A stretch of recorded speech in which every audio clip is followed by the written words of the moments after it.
I know. Ooh. Oh, trouble laced. He was having an issue. Yeah, and we were just saying in the break, weren't we? That Capture. Coming off there. That's the exit of 3, and boy, that just didn't That's turn. a hard hit. Hard hit. Do you think he might touch on the right side? Could have caught it and shot it across the track. Absolutely. Jordan King. They thought about bringing him in for a pit stop during the caution, and now trouble in turn 1. That is Dixon And Sato. and Sato. So Dixon. Whoa. He just couldn't slow down. Yeah, on the paint, and a veteran making that mistake. We also saw earlier in the race with Graham Rahal doing the same. But let's explain that. Yeah. That That paint paint right is there. like being on Yep, see? ice. You just can't stop. So he thought he was going to slow down. He didn't bump him. No, he ran him over.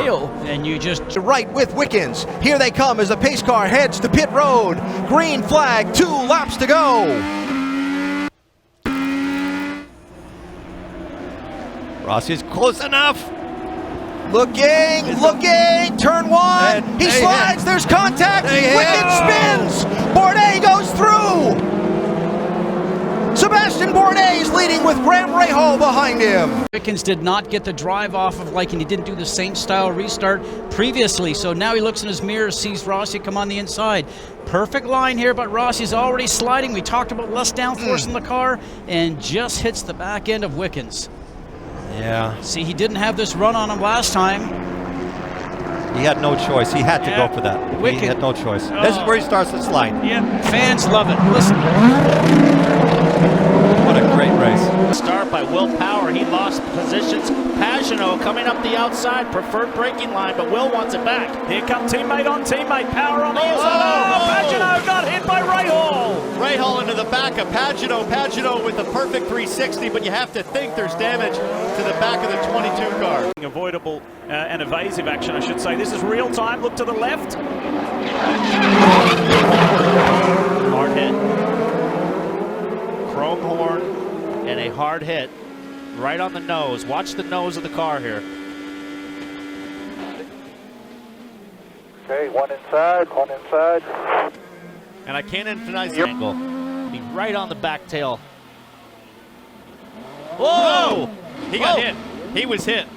When we got a log jam, track. Bourdais gets turned around. Hunter Ray. Also Robert Wickens. So where's he going to go? Now we're going to have a track blockage. There's Dixon. Hunter Ray gets going. Who is it? Jordan King went in. The guy who came in to get his brakes fixed. And how many times have we seen that at Long Beach, guys? An inexperienced driver passing a car. King was passing Hinchcliffe. It didn't intend to hit Bourdais, but that happens all the time in the hairpin. That was... Guys are getting racy in the back. They were fighting over some real estate. It's the Penske boys up front. Joseph Newgarden, who has led every lap so far, gets loose, really loose. That puddle, there's a puddle on the exit. He got sideways. Whoa! There goes Power! Will Power slams the wall. Another bad race for Will Power. That's 3 races this year. Will Power, unfortunately, looks like he's going to be out early, Lee. Watch this. Watch the second car in shot. Well, the car passed him. Wow, he just hydroplaned. How lucky was Ryan Hunter-Ray? Off the standing water. You hear the tires just spinning. Inside. Keep it off the ball. Indianapolis. Green.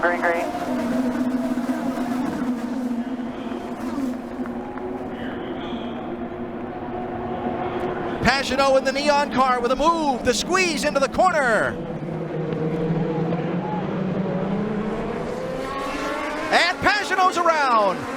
That's Jordan King off into the dirt as well in the 20 car. But Pagano keeps his foot in it and does not get stuck in the sand. It's his way past him. Around on the outside of the red car on the inside, that was obviously Wickens. But here, this is where everything starts to go away from each other. Ooh. So that's something. That was Newgarden, I think. King, now watch here.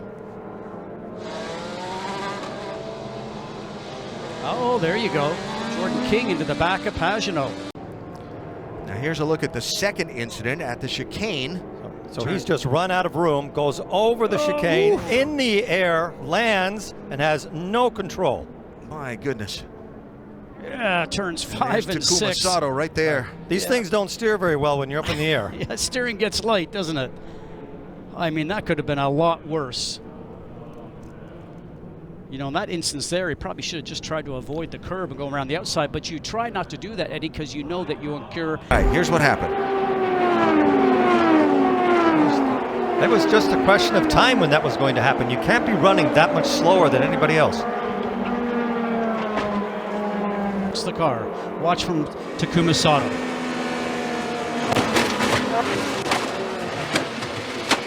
That's such a pity and such a waste for both of them. All they should have done was called him in, tried to fix the car if it was loose the whole time to see where they were going to go, and then right at the end he made the right decision. But Sato had no place to go. Now, you hang that one on the 33 with Davison because it just makes me mad that he stays out in the racetrack like that. Yeah, but that's more from the pits should be calling him in. He's doing everything he can to keep obviously a loose car on the track, but you could tell where he was getting past. He was getting past between 1 and 2 and 3 and 4. In all the years I've raced here, I've maybe had to pass 2 cars in 15 years. It's at a level of aggression that's only going to grow the later in the race we get. But Alan, the level of danger. Caution, trouble, Ed Jones. Off of turn 2. Toward the top of the screen, wow. Oh, that's just loose. It's gone by the middle of the turn. He's not around anybody. When the back end comes around like that, it's called oversteer. So we're not sure if something broke or if the car was just loose going in to create that oversteer. But now on board, let's ride along and listen. Wow. I'm starting to wonder, guys, if maybe something didn't break there because it was just a very quick little movement in the car. Either that or just a little 230-mile-an-hour Sunday drive into the corner. Trouble, Danica Patrick. On a break. On a break.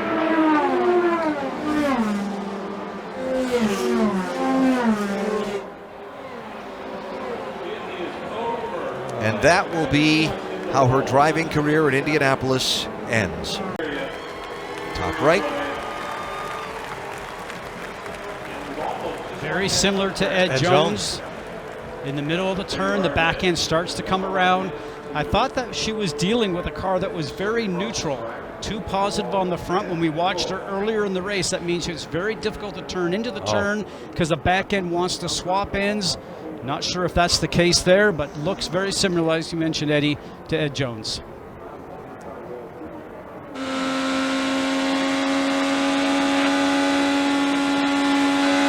Oh, that's just a loose car. The back end just got away from her. And there's nothing you can do once it goes. You cannot catch it in time. Look how she gets. He puts her hands down. The race. Wow. These cars are so difficult to control when they're on the limit. When you're behind somebody, you get caught up in dirty air and you have a little bit too much steering in. He just had a tank slapper. Whereas the last years, you'd have had 800 to 1,000 pounds more downforce to help you. Look at that. He just barely got sideways and then lost control. This is all happening at 220 miles an hour. The cars being so safe today, you see the cars are to drive, but he makes it through. Caution, trouble, Elio Castroneves into the wall. Oh dear.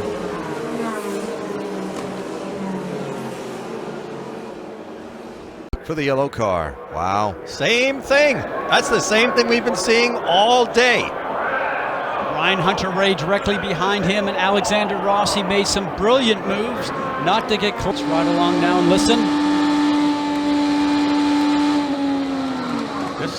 Just lost grip.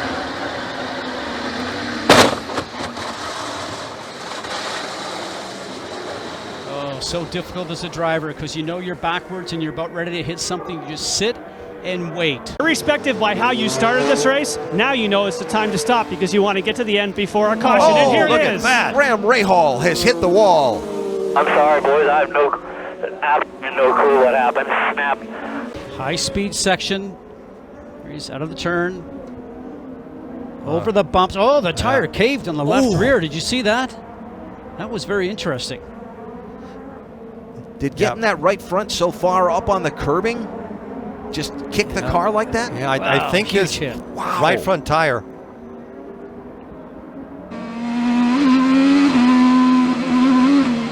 Oh, he clipped the curb on the inside. Wow. Good job those tires did. Yeah.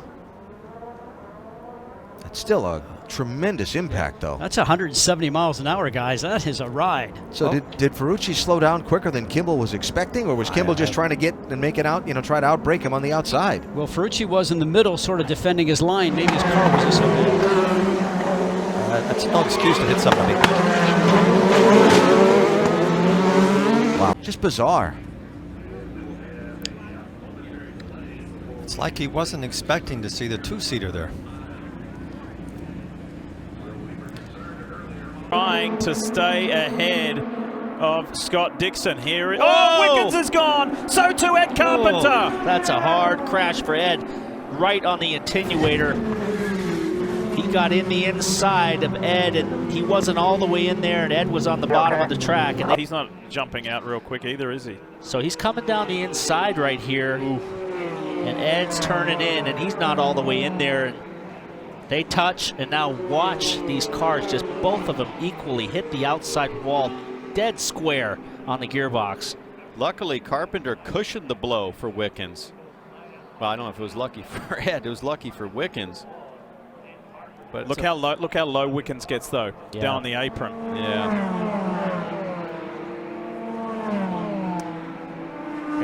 Yeah, I mean, Ed was just taking the natural line into the corner, and, Robert wasn't all the way in there, so he probably, the spotter told him, you're clear, and he went for the line, and just one of those things, two cars going for the same real estate.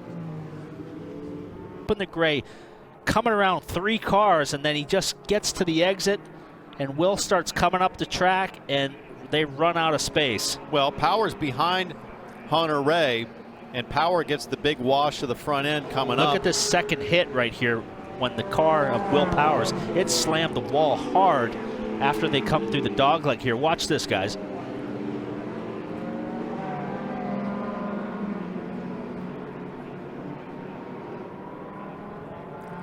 Watching DeMello again up high, and Power just gets the big wash up off of Hunter Ray's car. I don't think Power had any expectation there was another car coming there. And if he did, there's probably nothing he could do about it, because once you get that wash, as we've seen earlier, you back off the throttle and the thing keeps shooting up the track. Yeah, which is what happened to him at Phoenix. The second hit right here, the car kind of tips up on its side here. Look. Boom. Look at that. Hard hit up in the air. We were singing the praises of Clayman DeMello for Andretti on the inside of Hinchcliffe. It's a drag race up the back. Power. Max Chilton, Sebastian Bourdais, and Graham Rahal, all in the same corner collision down in turn one. And this is a race for position. If any of these guys can get going, there goes Bourdais. So this stuff matters. Absolutely swarmed by everybody, as we see now. Rahal, it locks up big into the back of Chilton, and that kind of really just caused it all. Boom. Somebody went flying over the back of Rahal there, too. Will Power way off the back. He just wants to get through the corner and gets there, and it's completely blocked. Look at that. He can't even turn. I think it was Ed Jones. Ed Jones was that other car a little further up. Look for that blue NTT data car. There it is. There goes Graham. Rossi. Rossi launches, so he might have a toe link as well, and he's got a front wing. It looks like it's broken again. Rahal sideways in the 15. Yeah, look at the front wing of Rossi. He hit dead square, and his teammate launched him with the rear of his car, so he's going to have damage on the rear and the front of the car. Things have suddenly got wild in Toronto. They might be out of front wings at Andretti Racing. Yeah. Zach Veach.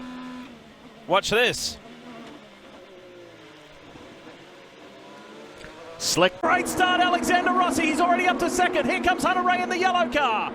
So the Andretti boys are trying to get through. Will everybody get through is the question to be answered. What a jump by Power. Pagano having trouble in the back. Guys are bailing through the chicane. Where will they come out? Oh, no. Dixon. That's no good. Dixon's in the middle of that. Car upside down. Andretti, I think. Scott Dixon is in the middle. of that mess. No, it's not. It's Ed Jones. No, Dixon is. He's off to the side.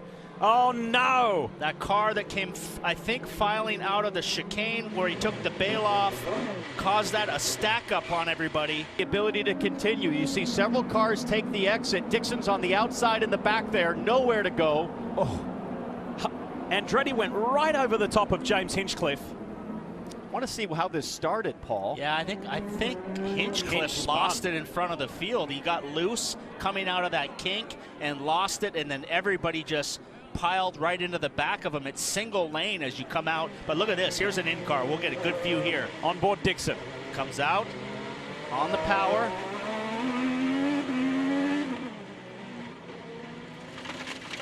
Can't even see so much. How does he not hit anybody? Unbelievable.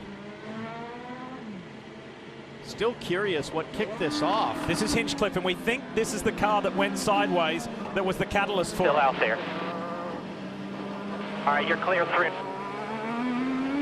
It's got Zach Veach. Veach is squeezing him. He was all over the curb and just tried to ride the curb out. Look at Marco's car goes over the top, but he tried to ride up on that curb. Veach was ahead and had the line, and he tried to go too wide with him over the curb, and it wasn't working. View from Graham Rahall's car. Have a listen.